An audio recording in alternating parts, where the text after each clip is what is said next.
మీరు సర్వలోకంకి వెళ్ళి సర్వసృష్టికి సువార్తను ప్రకటించుడి, నమ్మి బాప్తిస్మం పొందినవాడు రక్షింపబడును, నమ్మని వానికి శిక్ష దేవుడు మాట్లాడుతూ వచ్చాడు.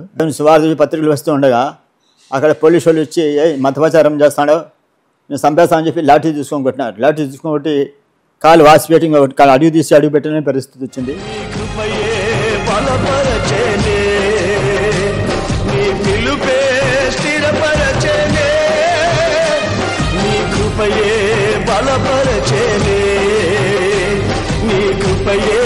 పరిచర్యను నాకు అనుగ్రహించెను. శత్రువు యాన్నో లేడు, శరీరమే శత్రువు.